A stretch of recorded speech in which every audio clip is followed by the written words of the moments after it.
Hello and welcome back to my channel. बात करने वाले इस वीडियो में जेंसॉल इंजीनियरिंग लिमिटेड को लेकर के। स्टॉक का प्राइस देखोगे 788 रुपये चल रहा है और क्वार्टर टू के रिजल्ट इसके फाइनली हम लोगों के सामने आ गए हैं। तो इस वीडियो में हम लोग देखने वाले हैं क्वार्टर टू के रिजल्ट कैसे रहे, फंडामेंटल कंपनी कैसी है, आगे अपडेट्स क्या है और सबसे इंपॉर्टेंट टेक्निकली स्टॉक में क्या देखने को हम लोगों को मिल रहा है। लास्ट टाइम भी हम लोगों ने स्टॉक कवर किया था लगभग एक महीने पहले के आसपास पे। तब स्टॉक का प्राइस समथिंग 850 रुपये के आसपास चल रहा था, तब वो भी अच्छा प्राइस था, नॉट नो डाउट। बट अभी भी स्टॉक देखोगे तो अभी भी डिस्काउंट पे चल रहा है और अपने हाई से देखोगे, लास्ट के 6 महीने का अगर देख लेते हैं तो अपने हाई इसने लगाया लगभग। अगर हम लोग ईयर से और देख लेते हैं तो इसका हाई जो देखने को मिल रहा है लगभग 1350 रुपए के आसपास का इसका हाई है, 1376 रुपए का 52 का हाई है।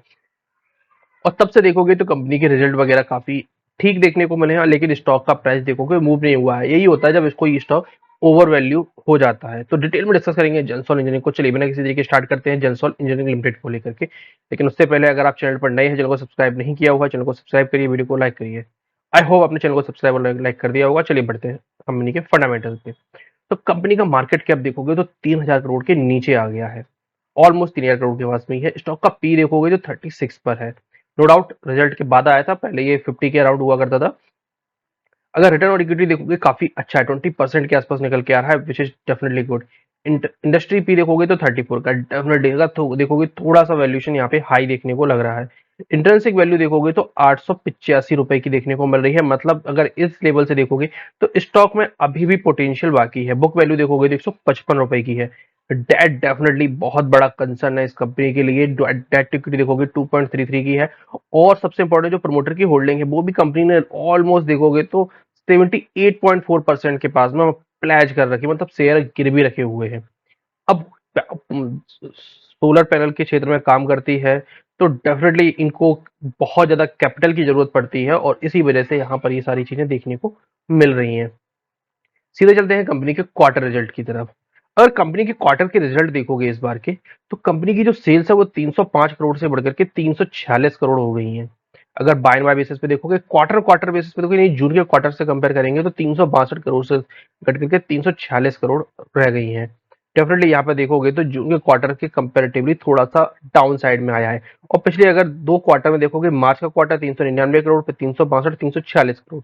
तो सेल्स में दो क्वार्टरों में गिरावट देखने को मिली है। लेकिन मार्जिन देखोगे तो मार्जिन कंपनी के लगातार बढ़ रहे हैं, 20% फिर 21% हुआ और इस बार कंपनी ने अभी तक के अपने इतिहास के सबसे अच्छे मार्जिन निकाल के दिए हैं 31% के। अगर हम लोग मार्च 21 से डेटा देखते हैं तो 31% की, विच इज डेफिनेटली बहुत अच्छी है। कंपनी ने अच्छा खासा रिकवर यहाँ पे किया है और 107 करोड़ की ऑपरेटिंग प्रॉफिट निकल गया, 100 एबिटा। लेकिन अगर आप लोग पैट पे आते हैं तो वो उसमें एक फॉल देखने को मिलेगा, 23 करोड़ का सिर्फ प्रॉफिट निकल के आया है। जबकि अगर हम लोग ईयर से कंपेयर करते हैं तो यहाँ से डेफिनेटली हम लोगों को लगभग लगभग 40% के आसपास का ग्रोथ देखने को मिलता है। 40% या 40 नहीं, 50% के आसपास का यहाँ पे ग्रोथ लगभग लगभग देखने को मिल रहा है, क्योंकि ईपीएस देखोगे 4.83 से बढ़कर के 7.76% तक हो गया है। तो ये ग्रोथ देख डेफिनेटली यहाँ से देखने को मिल रही है। लेकिन अगर क्वार्टर क्वार्टर देखोगे तो यहाँ पे एक फॉल देखने को मिल रहा है, क्योंकि 8.45 से घट करके 7.76 हो गया और 27 करोड़ से घट करके 23 करोड़ हो गया। अब यहाँ पे क्या हुआ, तो इसका कारण है इंटरेस्ट कॉस्ट। 36 करोड़ से बढ़कर के इस बार कंपनी ने 76 करोड़ का फाइनेंशियल कॉस्ट पे किया है। अब ये बढ़ा क्यों है? हो सकता है कि कंपनी एडवांस में पे कर रही है, जिससे कि कंपनी का डेट कम होता हुआ देखने को मिले। क्यों?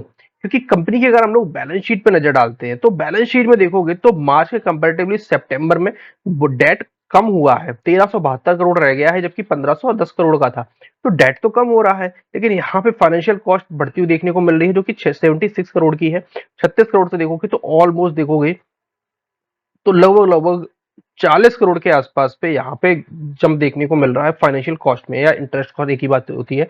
तो हो सकता है कि कंपनी ने एडवांस पेमेंट किया हो ज्यादा, क्योंकि इस बार का क्वार्टर भी काफी, मतलब एबिटा काफी शानदार आया था, इस वजह से हम लोग को ये चीज देखने को मिल रही है। अब बाकी रिजर्व देखोगे तो 288 करोड़ से बढ़कर के रिजर्व हो गए हैं 551 करोड़ के। इक्विटी कैपिटल देखोगे तो 38 करोड़ की है, अच्छी है। बोरिंग देखोगे तो 1510 करोड़ से घट करके 1372 करोड़ हो गए, जिसको मैंने डिटेल में भी बताया ही है। बाकी अपडेट्स क्या है, बाकी अगर हम लोग देखेंगे तो प्रमोटर की होल्डिंग में थोड़ा सा प्रॉफिट बुकिंग प्रमोटर्स के द्वारा देखने को मिला है। हालांकि अगर यहाँ पे एक ये है कि सितंबर में जो इनके प्रोमोटर एंड डायरेक्टर हैं उनके द्वारा लगभग 1 करोड़ के 12,000 शेयर वापस से खरीदे गए हैं 851 रुपए की प्राइस पे। 851 रुपए की प्राइस पे प्रमोटर के द्वारा ऐड किए गए हैं। ये एक बड़ी न्यूज थी। बाकी एफआई का देखोगे तो एफआई का स्टेक भी 1.98% से बढ़कर के 2.30% हो गया है। और वापस से देखोगे तो अब एफआई ने वापस से खरीदारी इस कंपनी में स्टार्ट कर दी है, क्योंकि पहले देखोगे 2.57 था, 2.94, फिर 2.39 और फिर 1.9। तो 3 क्वार्टर अगर देखोगे तो एफआई की हिस्सेदारी घट रही थी, अब फाइनली आकर के सितंबर में फिर से बढ़ती हुई देखने को मिली है। तो ये कंपनी के ओवरऑल फंडामेंटल थे जिसको हम लोगों ने डिटेल में डिस्कस कर लिया है। अब चलते हैं टेक्निकल पार्ट पे। अगर फंडामेंटल के रिगार्डिंग अगर कोई डाउट वगैरह है तो कमेंट बॉक्स में जरूर पूछेगा। अब बढ़ते हैं कंपनी के टेक्निकल्स पे। अब टेक्निकली ज्यादा कुछ तो है नहीं है, सीधे सीधे यहाँ पर देखोगे तो स्टॉक ऑलमोस्ट बहुत ही सपोर्ट के काफी नियर ट्रेड कर रहा है। और ये सपोर्ट क्या है तो 760 रुपए के आसपास या 755 रुपए के आसपास पे स्ट्रॉन्ग सपोर्ट है। अगर इसका हम लोग लो देखते हैं तो 751 रुपए का देखने को मिल रहा है वीकली, और इस टाइम पे गिरावट देखोगे 25% के आसपास की थी। और अभी तक स्टॉक ने इस रेंज को ब्रेक नहीं किया है।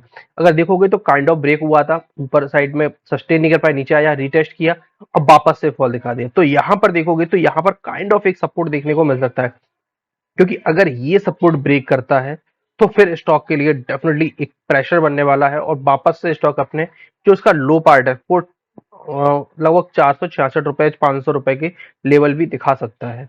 लेकिन ऐसा लग रहा है कि ये लेवल्स स्टॉक को सस्टेन करना चाहिए। कंपनी के रिजल्ट अगर देखोगे तो ओवरऑल काफी रिजल्ट स्ट्रांग दिख रहे हैं। बुक ऑर्डर बुक काफी कंपनी की स्ट्रांग है, कंपनी के पास काफी अच्छे अच्छे प्रोजेक्ट्स हैं, तो एक रिवर्सल काइंड ऑफ देखने को मिल सकता है। लेकिन अगर मार्केट फॉल करता है तो इस स्टॉक पर भी डेफिनेटली असर हम लोगों को देखने को मिलेगा। तो ये थे जेंसॉल इंजीनियरिंग को लेकर के डिटेल में टेक्नो फंडा क्वार्टर टू एनालिसिस। वीडियो कैसा लगा कमेंट बॉक्स में जरूर बताइएगा, और अगर इसके रिगार्डिंग कोई डाउट वगैरह है तो कमेंट बॉक्स में जरूर पूछिएगा। मिलते हैं अगले वीडियो में, तब तक के लिए धन्यवाद। और किसी भी निवेश से पहले उन्हें फाइनेंशियल एडवाइजर की सलाह जरूर लें। धन्यवाद।